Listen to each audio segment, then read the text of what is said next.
What's up, guys? Smoke Band 101 here, and this is my third recording of the night. So I'm going through this thing like a giant sandwich burger, if that even makes sense. Yeah, I make you hungry now.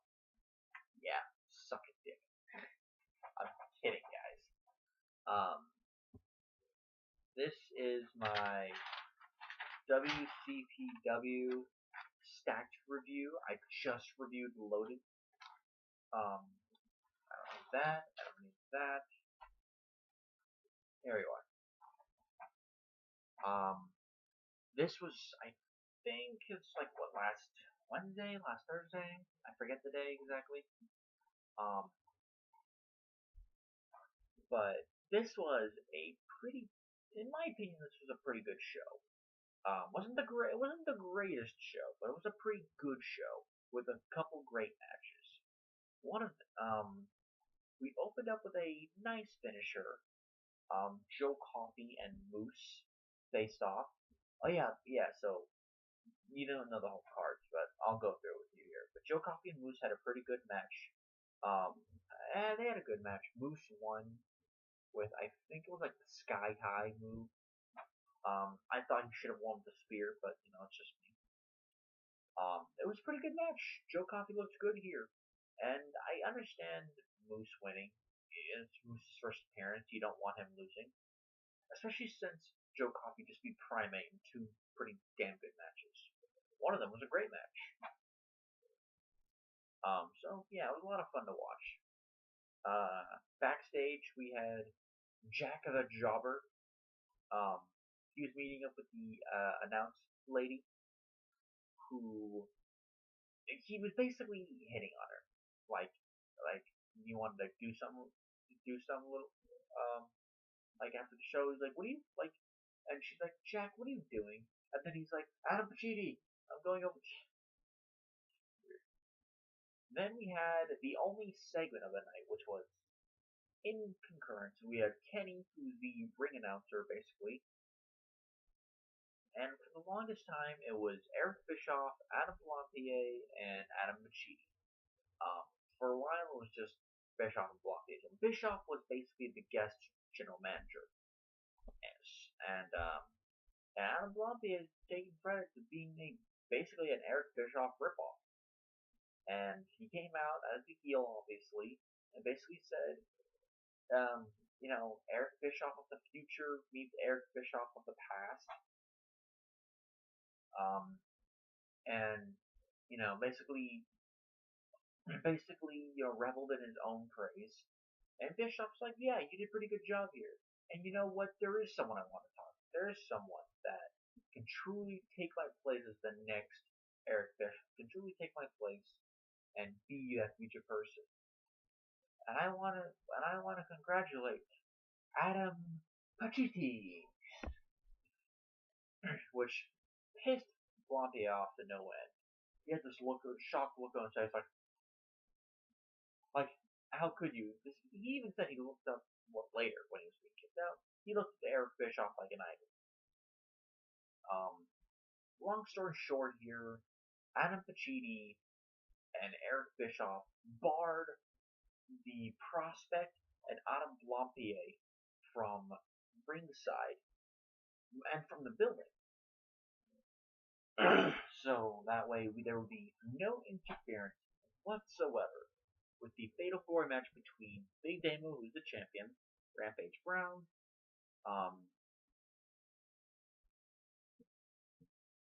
Joe Hendry, and Joseph Connors. So there is that. So yeah, there is that.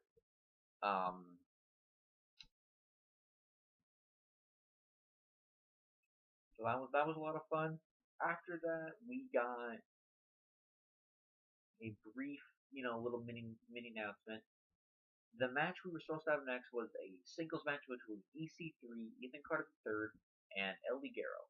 But they made it a triple threat match with Ligero, EC3, and Pete Dunne, who is an English. He was, I think, not even English. I think he's either an English wrestler or an Australian wrestler, or New Zealand. I think he's English. Guy later in the show was Australian, New Zealand. Why am I getting this stuff? So, anyways, they had a pretty decent, pretty good triple threat match, a three-way. It was fun to watch. It was a little bit clunky in the beginning, but as the match went on, it started getting more and more fun to watch. Ligero won the match and did not pin EC3, which was the smart thing to do, considering EC3 has this aura about him. And Ligero is on a roll. He needs to win. Ligero has not lost a single match in WCPW yet. After the match, and he did it by doing the jumping springboard DDT that Ligero uses. There is an official name for it. It's called the C4L. So C4 and the letter L. So Ligero hit the C4L and beat Dunne 1, 2, 3. And it was a pretty good match, I must say. After that, we got footage of Blampe being kicked out by security guards.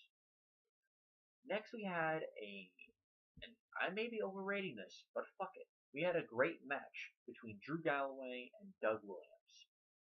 These guys, and what I loved so much about this match wasn't the big moves. There wasn't that many in the way of big moves, like in high flying matches or in the next match.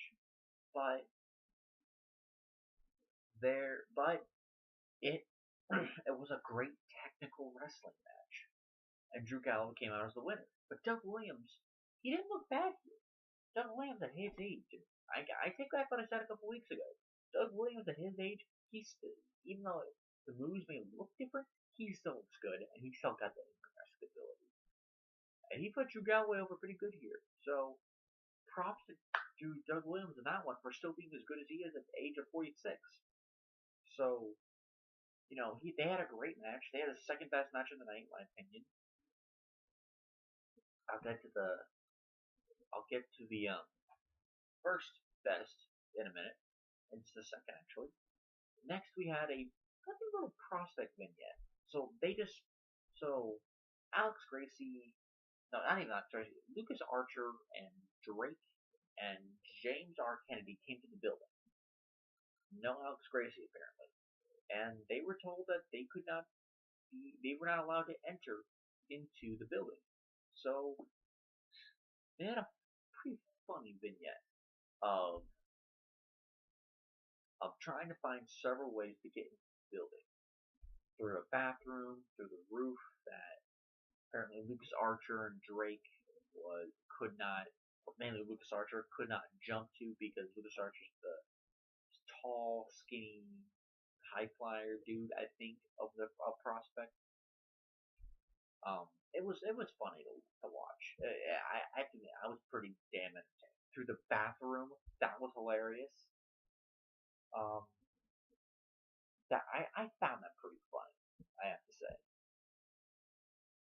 Next we had the match of the night, and I don't even need to say the rating or what happened here. Match alone should be enough. Marty Scurll versus Ospreay.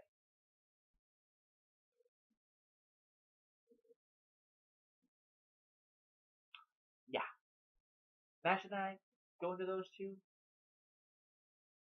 I'm not surprised at all. These guys had a fucking fantastic match. Best match of the night. Best WCPW match that WCPW has had. Considering Will Ospreay and Marty Scurll, I really didn't expect any less. And they got this done in 16 minutes. It wasn't their 29-minute match at RPW High Stakes earlier this year. That was the show where Styles lost the Rev Pro Championship to Zack Sabre Jr. So there is that. So they had a fucking fantastic match. One of their best matches, at least that I've seen. Pretty damn fun. A lot of high flying. Will Ospreay won with the springboard cutter, I believe. But this was just a fucking great match. And I know I'm kind of skipping through this review, but keep in mind, I'm a little bit tired of it. So, they had a pretty damn good match. Go check it out. Best WCPW match of the year.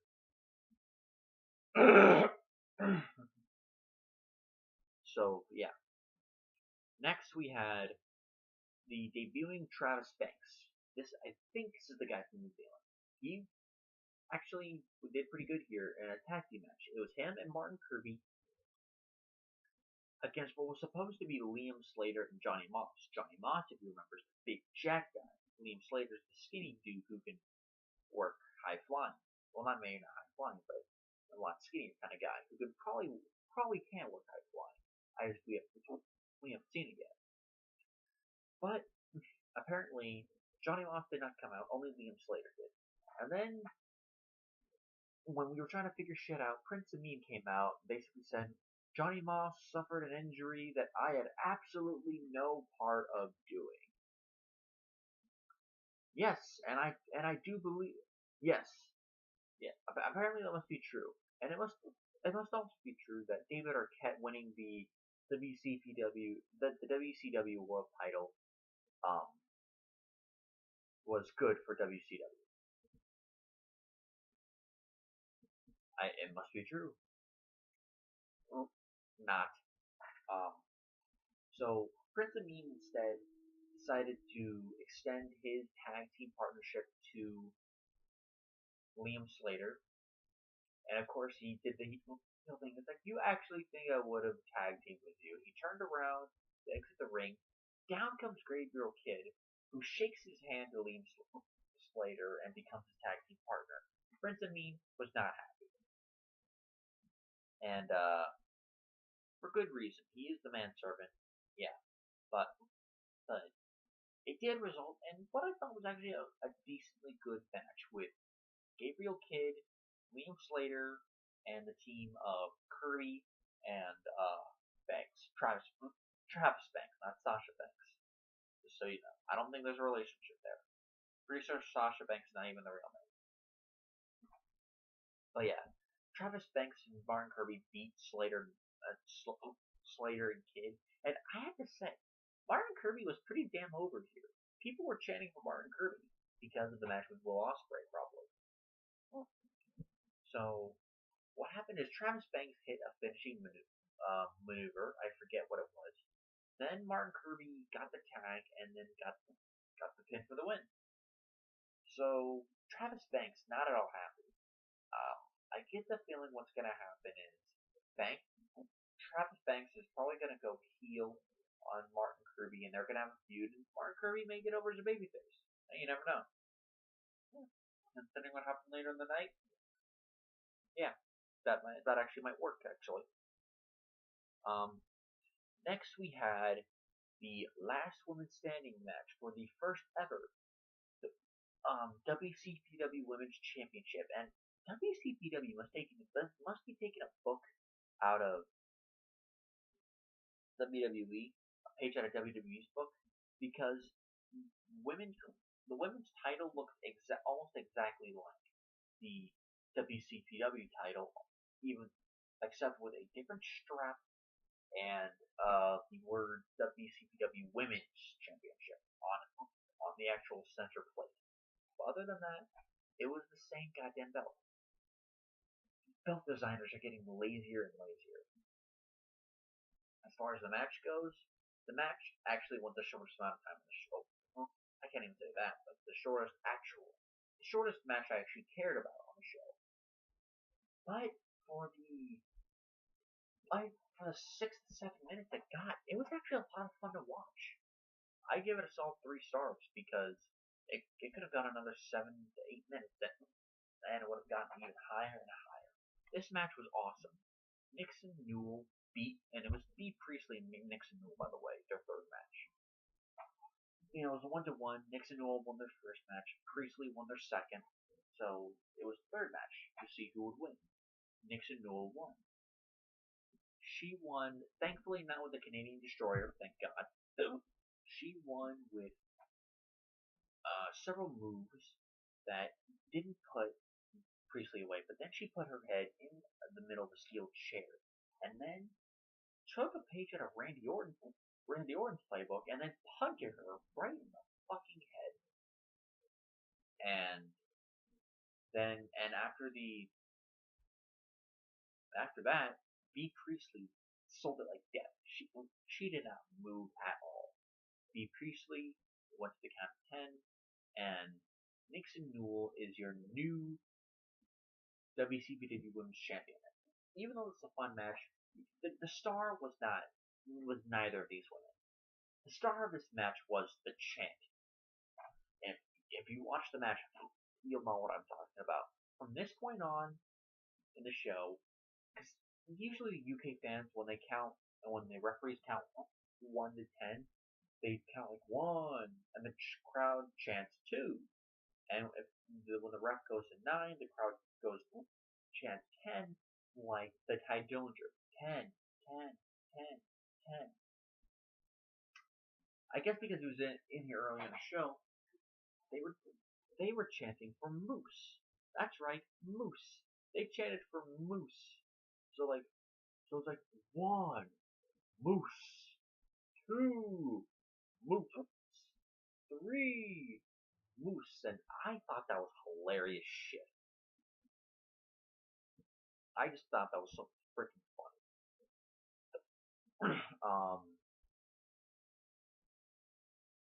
Because I just thought it was so, I was just like, like crowd chanting comedy humor that I happen to like. So yeah, there was that.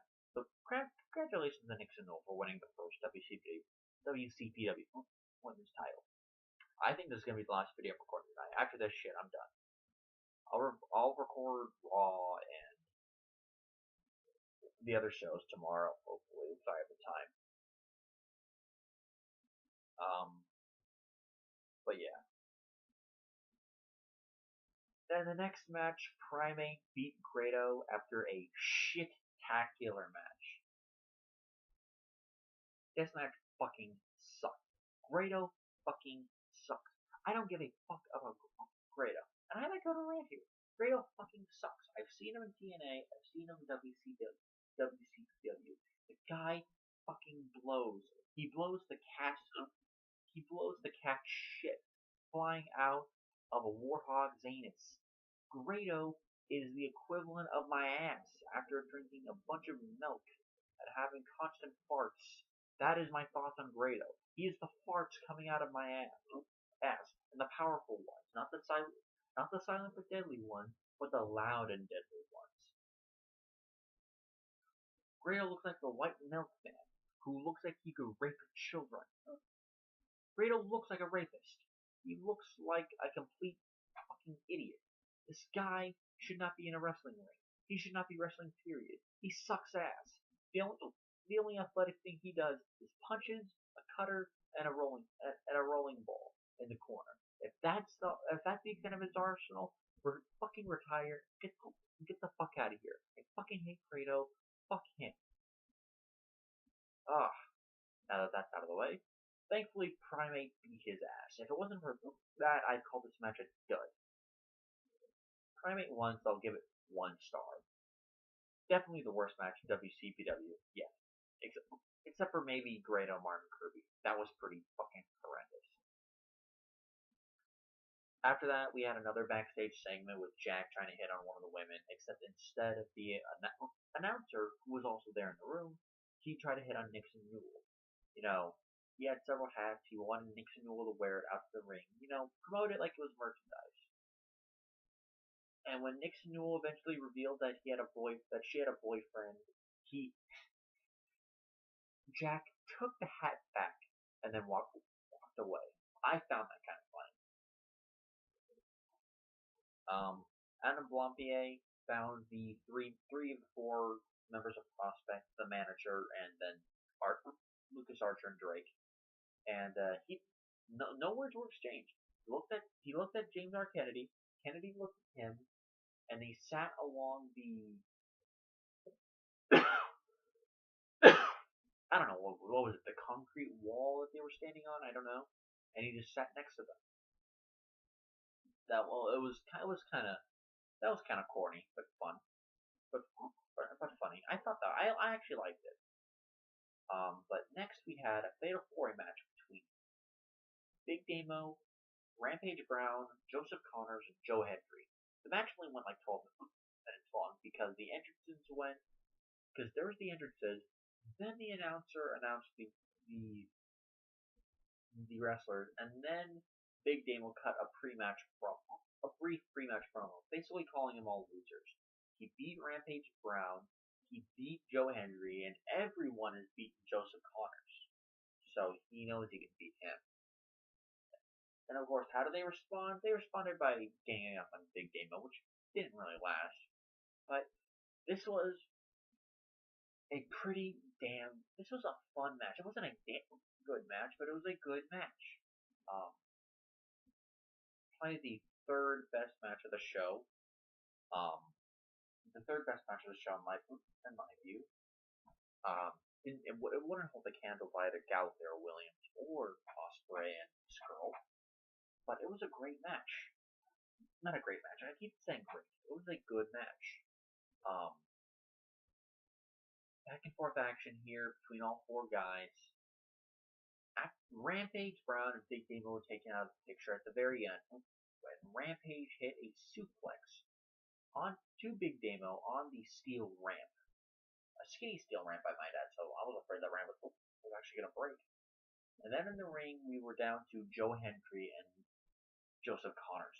And the interesting thing to know is that throughout the match, whenever somebody was going to hit a move, Joe Hendry would push Joseph Connors out the way and then take the hit for him, which was really, really selfless. And then Joseph Connors, he and Joe Hendry, they hugged, but then Joseph Connors attacked him and then used a steel chair, a chair that Big Damo brought into the equation, and hit Joe Hendry in the face with it, and then proceeded to hit Joe Hendry over and over again on the back with the steel chair, and then eventually pin Hendry to become the new WCPW the WCPW champion, which was actually a complete shock to me. I did not see that coming. I thought Big Damo was coming out of this the winner. I did not see it coming that Big Damo was going to lose. If anything, if he was going to lose, it was going to be Rampage Brown. But Joseph Connors. Wow, I did not see him coming. Apparently, the story that they were telling here is that Joseph Connors is sick to death of losing. He looks at Joe Hendry as a weakness, and he decided to eliminate said weakness to win the WCPW title. That actually makes a little bit of sense. And it builds story, it builds tension. Joe Hendry basically went from heel to babyface for this guy, only to have the babyface turn heel on him.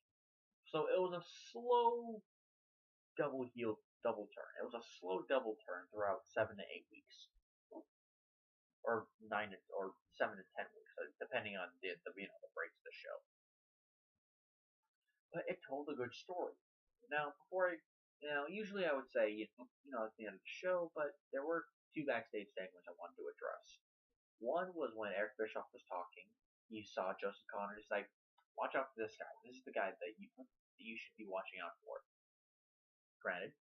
And the second one was about a match. It was going to be Jay Lethal and Ligero at, I believe it was going to be the October show, which is, I think, and I'm going off your memory here, the October show is going to be WCPW.